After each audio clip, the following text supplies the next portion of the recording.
Oke, selamat pagi. Hari ini kita belajar lagi dengan menggunakan video, nggak apa-apa, karena memang hari ini saya berhalangan untuk menyampaikan materi secara langsung. Tenang aja, karena saya akan tetap mengulas materi ini secara komplit lewat video ini. Bahkan kalian masih bisa ulang-ulang, ya kan? Oke, hari ini kita akan belajar apa? Kita akan belajar tentang peluang. Wah, ada materi baru nih. Enggak, ini materinya masih berhubungan dengan materi kalian kemarin, kaidah pencacahan gitu ya. Jadi kalau misalnya ada yang udah frustasi sama kaidah pencacahan, tenang, kita akan ulas lagi di peluang ya. Jadi jangan bosen-bosen. Oke, mulai dari KD-nya dulu saya kenalin. KD-nya ada 2, 3.4 mendeskripsikan dan menentukan peluang kejadian majemuk. Termasuk kejadian saling bebas, kejadian saling lepas, dan kejadian bersyarat dari suatu percobaan. Kemudian 4.4-nya, KD keterampilannya, kalian harus bisa menyelesaikan masalah yang berkaitan dengan kejadian majemuk, mulai dari kejadian saling bebas, kejadian saling lepas, dan kejadian bersyarat. Oke, kita kenalan dulu.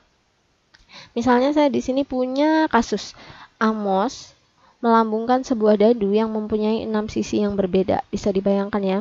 Maka Amos akan memperoleh kemungkinan masing-masing sisi yang sama besar. Nah, kegiatan Amos melempar dadu ini kita akan sebut sebagai percobaan.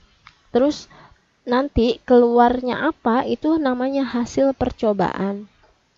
Kan kalau kamu misalkan bayangkan sebuah dadu itu kan ada 6 mata ya. Mata 1, mata 2, mata 3, sampai mata 6 kayak gitu. Nah, itu kita sebut sebagai ruang sampel. Jadi semua hasil yang mungkin dari percobaan tersebut kita sebut sebagai ruang sampel. Terus kan ruang sampel itu punya beberapa anggota, ya kan? Salah satu anggotanya itu kita sebut sebagai titik sampel. Sedangkan kalau himpunan bagiannya kita akan sebut sebagai kejadian. Nih di sini. Kejadian ini dibedakan menjadi 2. Ada kejadian sederhana dan kejadian majemuk. Apa sih Bu bedanya? Oke, kita ulas satu-satu. Kejadian sederhana adalah kejadian yang hanya memiliki satu titik sampel. Misalnya, percobaan melambungkan dadu, nyatakan kejadian munculnya mata dadu 1. Misalnya ya, itu kejadian A. A itu keluar mata dadu 1. Maka ini bisa ditulis sebagai 1. Kejadian A yang mungkin keluar adalah 1 saja, ya kan? Kalau kejadian majemuk itu adalah kejadian yang dia mempunyai lebih dari 1 titik sampel. Contohnya apa? Contohnya misalnya kejadian keluarnya mata dadu yang lebih dari 3 misalnya ya. Berarti B, kejadian B muncul mata dadu lebih dari 3. Maka ini hasilnya adalah 4, 5, 6. Nah, seperti itu. Maka ini hasilnya bukan tunggal kan? Kita sebut sebagai kejadian majemuk.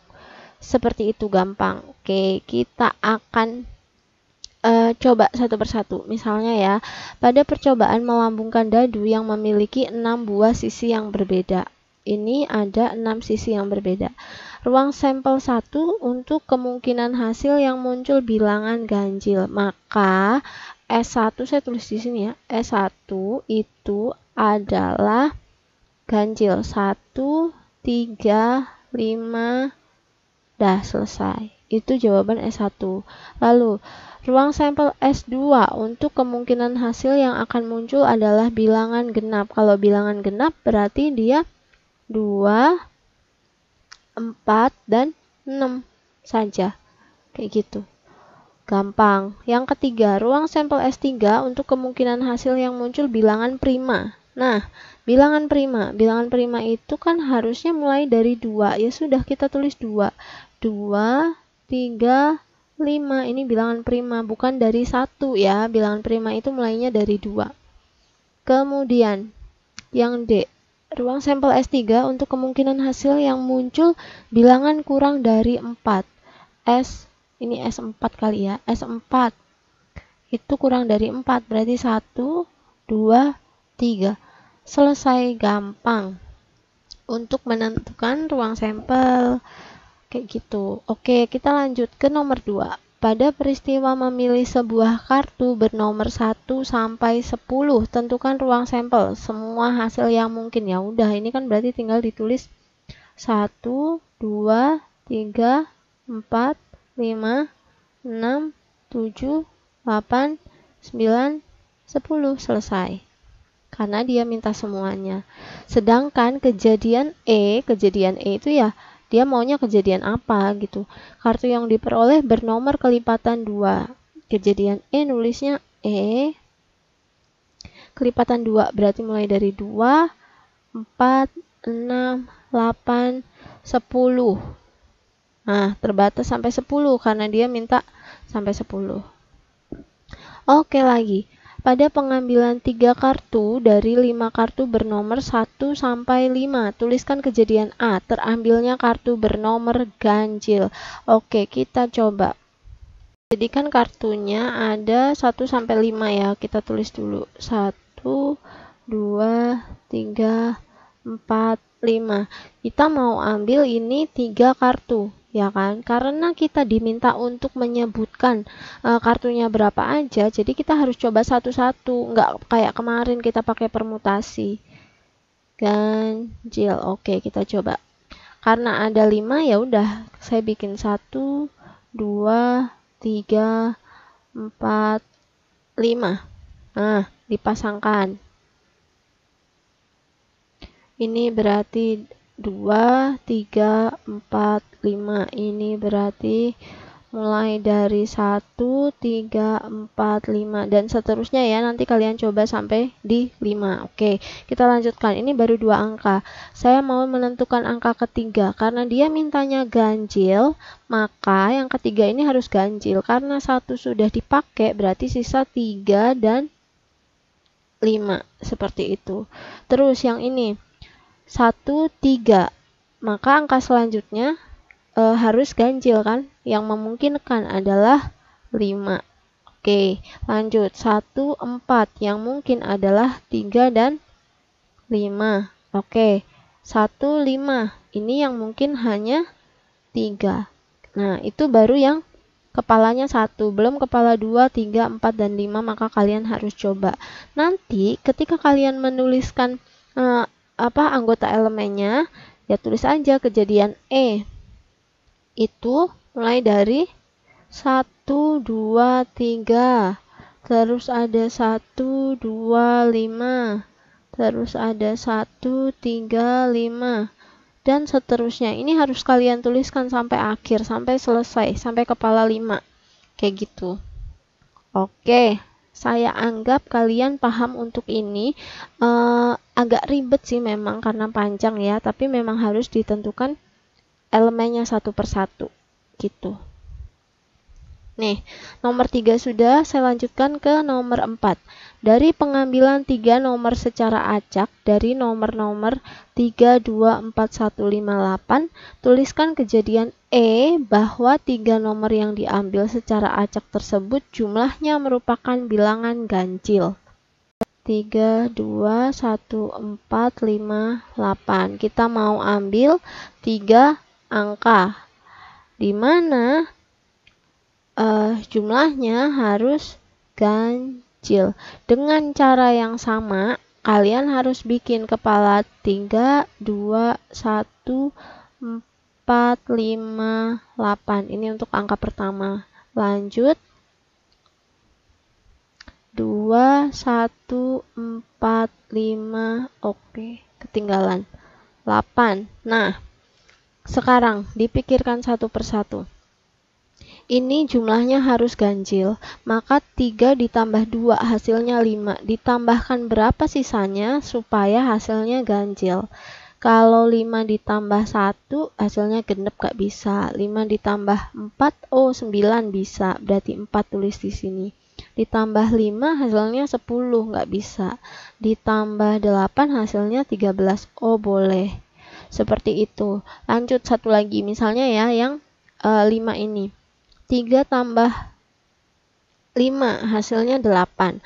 8 kalau saya tambah 2 hasilnya 10, nggak bisa. Kalau ditambah 1 hasilnya 9 bisa. Berarti di sini 1. Ditambah 4 hasilnya 12 gak bisa. Ditambah 5 hasilnya 13 bisa. Oh, berarti di sini 5. Maka kan ini kan nanti kamu cari dulu ya ada berapa-berapa kayak gitu kan. Semuanya kalian harus cari sampai sini. Baru kamu tuliskan kejadian E misalnya. Diambil 3 angka yang jumlahnya harus ganjil. Maka hasilnya adalah 3, 2, 4. Terus ada 3, 2, 8 dan seterusnya sampai akhir kayak gitu. Oke, lanjut ke nomor 5. Seekor ayam mengerami 5 buah telur. Tuliskan kejadian E bahwa paling sedikit 3 di antara anak ayam yang menetas adalah betina. Oke, kita coba. Jadi kita punya ada 5 telur. Kalian diminta menentukan bahwa 3 di antaranya harus betina. Nah, jadi kita anggap ini telur pertama, telur kedua, telur ketiga, telur keempat, dan telur kelima. Yang namanya telur cuma ada 2 kemungkinan. Kalau nggak dia jantan ya dia betina, ya kan? Nggak mungkin setengah-setengah. Maka di sini ditulis jantan dan betina. Oke, kita lanjutkan. Yang telur kedua ini pun kemungkinannya juga cuma jantan dan betina. Dari sini kita juga bisa dapat jantan betina. Ini juga jantan betina. Saya selesaikan yang jantan dulu ya, nanti yang betinanya silahkan kalian coba sendiri. Ini oke, karena dia minta paling sedikit adalah 3 betina, kita coba cari yang betinanya paling sedikit ada 3. Kamu coba lihat yang ini ya, jalur ini. Oh, ini betinanya ada 4, maka dia bisa. Coba lagi. Kalau misalnya saya ambil yang lain. Misalnya ya, di sini saya mau ambil yang ini. Dia ada betina, betina, betina. Betinanya ada 3, jantannya ada 2. Oh, berarti itu juga bisa. Seperti itu dan seterusnya sampai nanti di yang betinanya ini kamu coba. Begitu ya. Oke, saya lanjutkan. Nih, jadi di awal tadi saya sudah bilang ya, ilmu peluang itu sebenarnya bisa digunakan untuk berbagai macam hal. Cuma biasanya kita pakai itu untuk menghitung peluang kejadian dari dadu, koin, dan kartu bridge. Nah, kalau dadu ini kan ada 6 ya.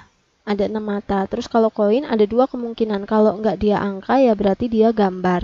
Gitu. Kalau kartu bridge, kita coba samakan persepsi dulu. Jadi kartu bridge itu jumlahnya ada berapa?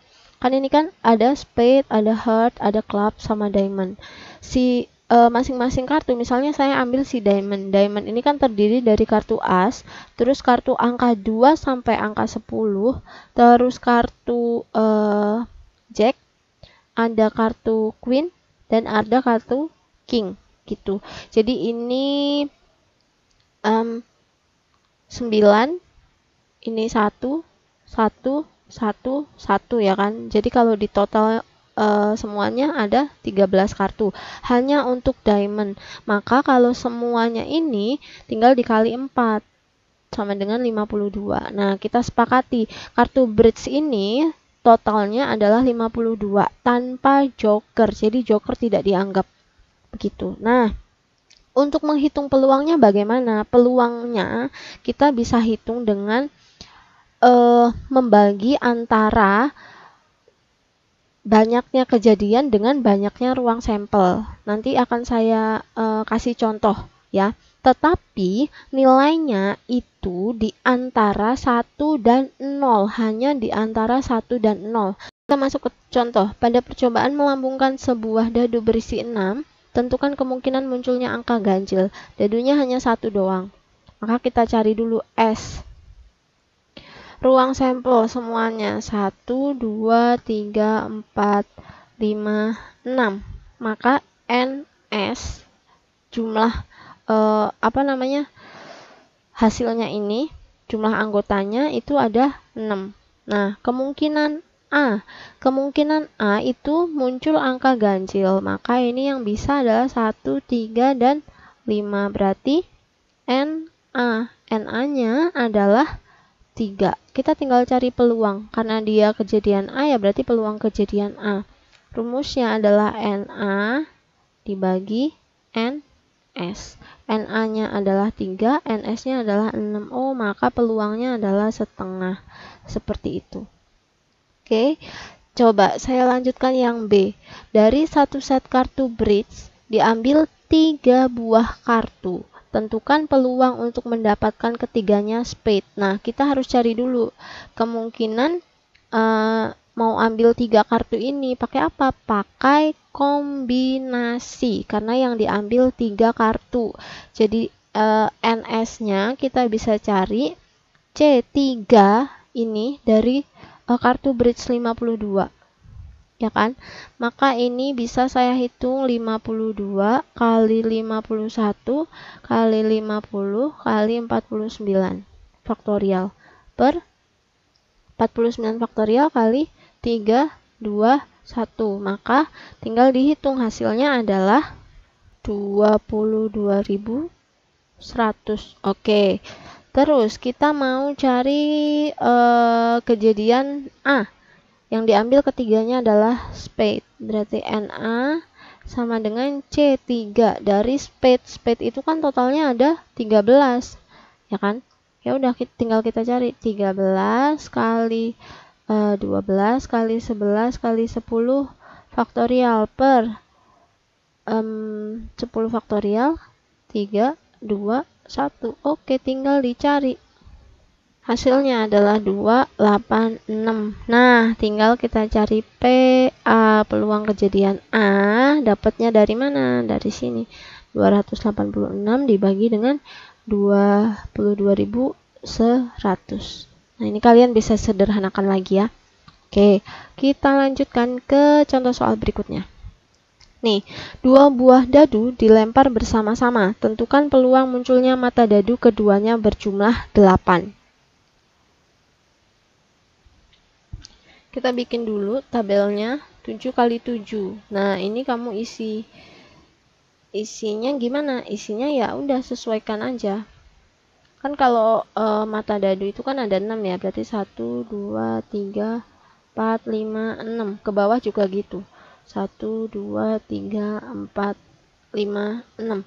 Terus di sini baris kolom, baris 1 kolom 1 berarti 1,1. Di sini ada 1,2.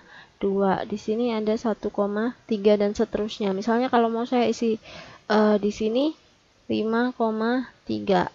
Di sini 2,5 dan seterusnya. Semuanya harus kalian isi nanti untuk mendapatkan ruang sampel dari si 2 buah dadu, karena dadunya kan ada 2 ya. Oke, terus dia minta munculnya mata dadu keduanya berjumlah 8. Maka kita harus cek dulu yang berjumlah 8 itu kira-kira pasangannya mana aja. 4 tambah 4 itu 8. Terus 5 tambah 3, 6 tambah 2. Nih, ini juga ya kan, 2 tambah 6 tuh. Maka yang saya highlight kuning ini dia adalah kejadian keluar mata dadu berjumlah 8. Kita dapat NS-nya adalah 36, kan totalnya di sini 36. Terus NA-nya mata dadu berjumlah 8 itu ada 5. Maka P itu sama dengan 5/36. Tuh, seperti itu. Oh iya, satu lagi. Saya mau kasih cara yang gampang untuk menentukan NS.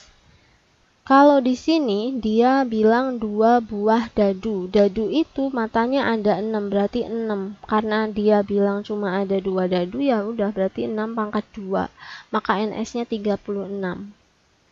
Kalau misalnya kamu punya koin, koin itu matanya ada 2.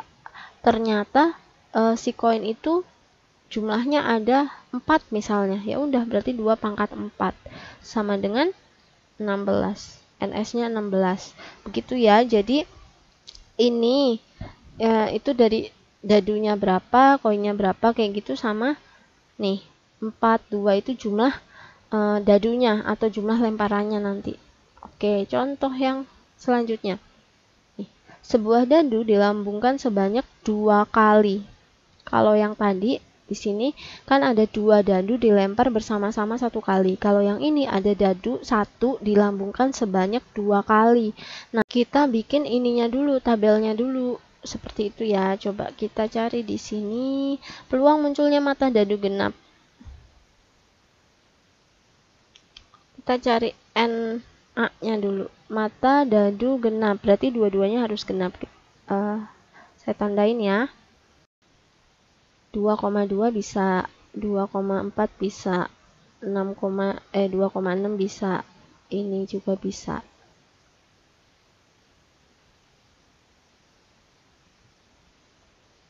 Tuh, ternyata yang saya highlight biru ini bisa, mata dadunya genap. Maka di situ kita dapat NA-nya ada 9. Terus peluangnya berarti 9 per total tadi kan 36. 1/4. Oke gitu, lanjut. Peluang munculnya mata dadu berjumlah 6. Kita cari lagi. Dari sini ya. Berjumlah 6. 1, 5. Ini bisa. Ini juga bisa. 3 tambah 3 bisa. Di sini kelihatan bahwa yang saya highlight hijau itu adalah mata dadu yang berjumlah 6. Ada 5 ya. Berarti NB, saya kasih nama kejadian B itu 5. PB-nya berarti 5/36. Sesimpel itu. Kemudian, contoh soal yang terakhir. Sebuah pabrik roti memproduksi roti coklat. Jika diambil sebuah roti, maka tentukan peluangnya untuk memperoleh yang A, roti coklat, dan yang B, roti keju. Nah, ini unik karena dia itu pabrik roti yang hanya memproduksi roti coklat, maka peluang terambilnya roti coklat PA berapa? 1. Dari mana 1? Ya karena yang diproduksi roti coklat mau diambil roti coklat ya otomatis pasti keambil dong, ya kan? Sedangkan PB-nya dari roti coklat mau diambil roti keju ya nggak mungkin 0 gitu. Jadi 1 itu kejadian yang pasti mungkin. Sedangkan 0 kejadian yang mustahil. Itu ya. Oke. Mungkin itu saja yang bisa saya sampaikan untuk hari ini. Kalau misalnya nanti kalian ada pertanyaan, silahkan ditanyakan. Selanjutnya, kalian akan mengerjakan soal-soal di psikologi. Gitu. Tapi ini juga harus kalian bikin rangkumannya terlebih dahulu. Oke, sekian dari saya. Terima kasih dan selamat pagi, selamat belajar.